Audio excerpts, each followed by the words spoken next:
A December evening in 1982, and it seems like just another winter's night for George Cowboy Anderson, who finishes his regular shift at J&L Still in Aliquippa and grabs a ride to a bar in New Brighton. But something will go terribly wrong this night.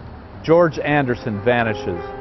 Months go by, and the Anderson family is left wondering what could possibly have happened.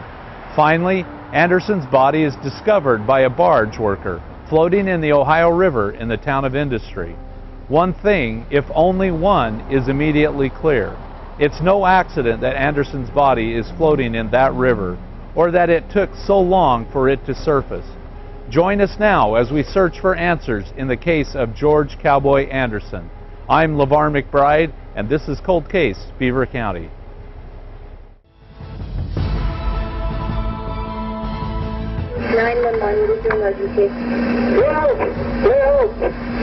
You got three people of interest still, say, I do. Three people of interest, then you got that blank face. Now that's why nobody really knows if she is dead or alive. He was set free and he was set free to go kill. We've never gotten that one break. We've never gotten that one break. You know, we will though. George Anderson became known as Cowboy because of his trademark cowboy hat and large belt buckle bearing the word Texas. Though he does not have children of his own, Anderson has a large, loving family in Beaver Falls. He is someone who is regarded as happy, friendly, and a generous man. I knew George Anderson. At the time of his disappearance on the 21st of December 1982, I was a patrol officer working for the city of Beaver Falls when a call came in to check number 4 Bridge Street was the address to see if George Anderson was home. So myself and another patrol officer went to number 4 Bridge Street and knocked on the door. We didn't find any response at the door. Unable to find George Anderson anywhere, and with very few clues to go on, police follow their one and only lead. One of Anderson's paychecks was cashed by a man named Lee Lavelle. It's Lavelle who is spotted with Anderson leaving Mooney's bar in New Brighton on that night in December. Another man and woman are with them. Next day, Mr. Lavelle cashed a paycheck from the steel mill where Mr. Anderson worked, and he was ultimately charged with forgery for cashing that paycheck that belonged to Mr. Anderson. At that time, there was no evidence that anything had happened to Mr. Anderson other than his check had been cashed, and family members were saying he wouldn't have given it to someone to cash. He would have told us he was leaving. We don't believe he was there when the check was cashed, so it was handled strictly as a theft or a forgery. Of course, if they had known at that time that Mr. Anderson had been harmed or killed, it would have been a homicide investigation. Investigation continued, and some items were found in a neighboring jurisdiction in North Swickley Township along a road called River Road. And there were a pair of eyeglasses found along the roadway. There was a J&L badge from the department that couldn't be directly attributed to George Anderson, but it was the department in J&L Steel, Aliquippa, where he worked. The eyeglasses were from an insurance doctor from J&L Steel, who in fact ground the same prescription for George Anderson.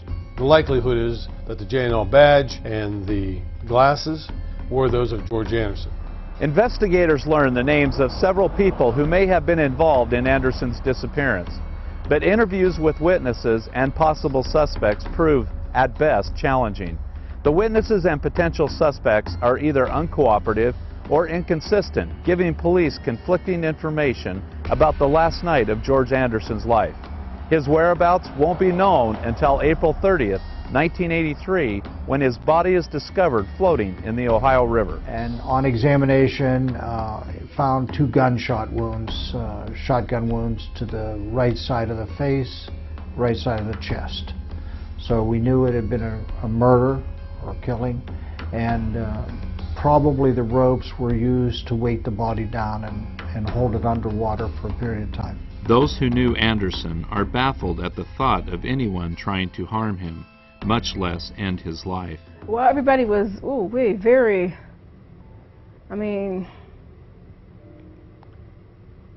saddened, very, very saddened, because you know that like I said, my Uncle Eddie was a very friendly person, and you know they didn't have to kill him or nothing like that, because he would have gave anybody the shirt off their back. So this is a man who worked daily at the local steel mill. He was seen around town. He was seen in the bars. He was known as a man who was a very generous man. If somebody come up and would ask George Anderson, I need a few bucks because I'm out of milk, or I need something for my family, or I'm having a problem, George Anderson would help them. Investigators begin to wonder if money, as in so many other cases, may have been a motive or the motive. Police from several departments joined together, working long hours in hope of getting a break in the case. Everything ultimately did come back to the same couple people. They were seen with him last, they cashed his paycheck, the rumors that were going around in jail afterwards, things like that. So the investigation was narrowed down, and it did have a focus. I know that initially there were a number of people who did talk and give information about Cowboy, but some of it was not considered completely truthful information, but it also did lay them a good foundation of what had happened, but they weren't able to get enough evidence together to develop it into a prosecution for homicide. We still have a person of interest we'd like to talk to. People that have information. We feel that there are people out there that have information, but they're reluctant to talk to us about it. So some people have retained counsel to keep us from talking to them. They've the right to remain silent, and we have some hurdles to overcome. And hopefully we can get to the guy and clear this case. There are more than one person that had first-hand knowledge of this. Obviously they didn't all pull the trigger. So if you do the right thing, that's not what you're going to be charged with. So clear your conscience and come forward.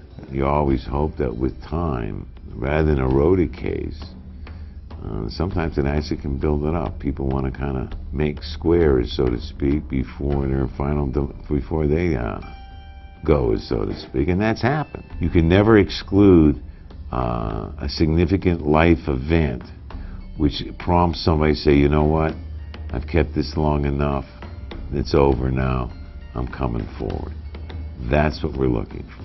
well, of course you want, justice, you want charges, brought against, the people that were allegedly involved, But like I said, the only thing that happened to Lee Lavelle was he served 30 days in jail for cashing my uncle's check. Anderson's family is waiting and anxious for closure, and the authorities want to give them that, at least. The question is whether or not we can convince a jury beyond a reasonable doubt that a given individual committed the offense that we say that he did.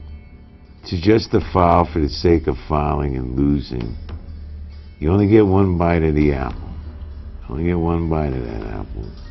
And secondly, the harm you do to the family by doing that, knowing in your heart that you really don't have a case, is the worst thing you could possibly do. I don't want to wait. I want a case.